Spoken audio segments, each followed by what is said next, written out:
Welcome to the fourth chapter of this here course on pride. This chapter, we're going to actually start looking at the development of the accurate self-image.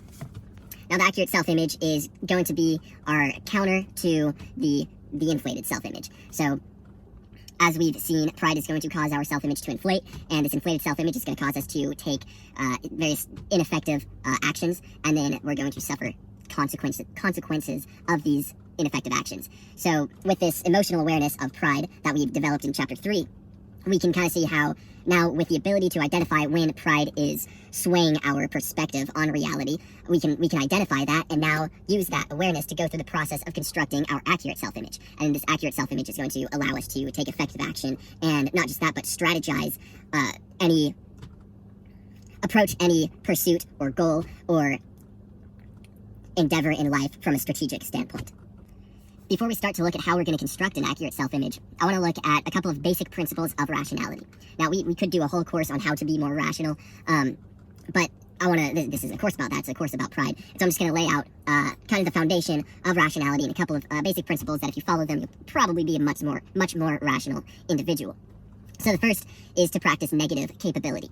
And negative capability is essentially the ability to embrace uncertainty and to approach ideas without necessarily getting attached to any conclusion, or not trying to identify a conclusion and then construct justifications that arrive at that conclusion. Instead, you're going to take some piece of information, and then you're going to be able to look at that information from multiple angles and incorporate contradictory conclusions, and then compare those contradictory conclusions and be able to approach those contradictory conclusions without fear, which is pretty uncomfortable to do. It also involves letting go of any past perspectives that you hold, and then questioning those perspectives and identifying which existing assumptions or perspectives are contributing to the construction of any opinion, and then considering how the system of thought would be affected if you relinquished assumption X or perspective X and instead adopted assumption or perspective Y. And then you see how that new perspective or assumptions affect the reasoning going forward. If you have negative capability, you have the ability to construct rational arguments for ideas that you don't personally hold or see as true, but you can construct a powerful enough of a rational argument to convince somebody else of an idea that you think is like bullshit. And that's much harder said than done. But it's a necessary skill to have in the construction of any opinions, and it's essentially what negative capability is. There are two quotes I want to look at that illustrate the mindset that you want to approach rationality with. The first is, "The truth will set you free, but first it'll piss you off." And, well, there's a lot of truths that are just not comfortable to accept or to admit. Most notably are truths about the self that we don't want to necessarily admit to ourselves. This can be envy. I've talked about plenty throughout this course. It's an emotion or a driving force that we don't necessarily want to admit drives our actions. But the ability to recognize that, in a sense, sets you free from that envy, because then you're able to do things to counteract envy's ability to direct your actions. Or you can employ strategies that will free you from that emotion. But in order to come to understand that truth and become free from that truth, you have to endure the getting pissed off part. Another is it's accredited to Socrates, and it sounds like the kind of thing Socrates would say. He says it's the mark of an educated mind to be able to consider an idea without accepting it. And so first off, an educated mind is aware of how little it knows. And so if we're aware of how little we know, we understand the importance of considering many ideas and being able to step past our initial assumptions or feelings about an idea and be able to employ negative capability to be able to go about reasoning about whatever idea. But then there's that second part to it, which is without accepting it. And I think a lot of times it's easy to consider an idea, to employ negative capability, and then get attached to your conclusion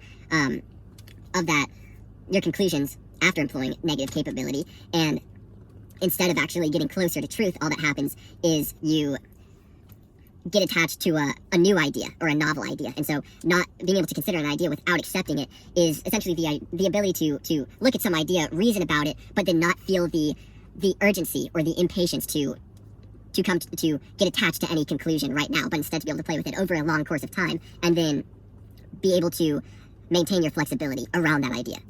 Next, you're going to want to do some research on the cognitive biases and have a solid understanding of what they are. Maybe look at a couple of experiments that helped us understand and categorize the biases, and then learn how to recognize the biases occurring in yourself. When you go about this, sometimes it's a greater success just to recognize that you're being that you're being subject to some bias, and not necessarily force yourself to reconsider your existing opinions, but instead just say, hey, I have this opinion, this is the bias that is probably impacting my belief in this opinion. And it doesn't say anything about the rightness or wrongness of the opinion. It's just the ability to identify this bias is happening right now. So, group bias is a great one. And it's not uncommon that we'll hear an idea that is reminiscent of ideas that our either political group, friend group, family are supportive of, and we're pretty quick to adopt it, and we don't put too heavy questioning on it. And then it's the opposite for ideas that are opposed to our group's ideals. And instead of forcing ourselves to go through the whole thing of questioning it, we can just say, hey, my victory today is just recognizing that there's a bias happening here. And then we can become at least aware of when they're happening, or when they're taking control of our thinking, which is a skill I think a lot of people lack these days.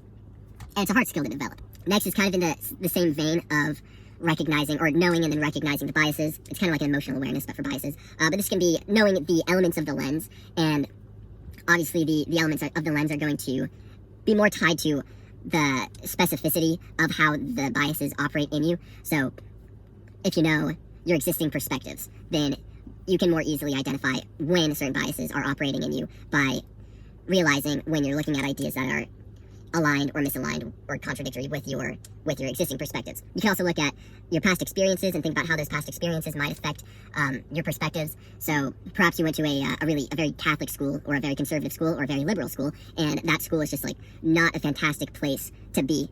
Say the teachers were just very resentful individuals, and you don't want to be a resentful person, so you associate the resentfulness of the teachers with that political or religious viewpoint. And so going forward, when you're presented with that viewpoint, you associate resentment with it. And so you might want to recognize and detach, and not necessarily say, oh, therefore, this viewpoint isn't resentful, but recognize that these experiences caused me to associate resentfulness with this viewpoint. And then you can be more flexible going forward. Finally, use emotional awareness, and this kind of, I think, is an umbrella idea for everything we've already described, is to use emotional awareness to recognize what we can call scary ideas. And this is going to be especially important in recognizing, or in building the accurate self-image, when we encounter ideas regarding the self that we don't want to acknowledge or admit, such as envy, and then we feel discomfort. We are confronted with what we call a scary idea, and then we ignore it, so that our self-image gets distorted. And oftentimes, ignoring those negative, scary ideas, our self-image inflates. And the opposite can happen with a deflating self-image, where scary ideas can be the positive aspects of ourself, because, well, it gets complicated. And so scary ideas are basically just going to be any ideas that evoke some uncomfortable emotion when we're confronted with them. And then what you might want to do is just become aware of that emotion, use emotional awareness to recognize that, and then start writing down what you consider scary ideas. And again, you don't necessarily have to consider them right now. Maybe later, once you're better at negative capability, you'll readdress those scary ideas. But for now, just learn how to notice when you're confronted with a scary idea, and instead of discarding it and moving on, you embrace it, throw it in a storage container, and then you can deal with it later.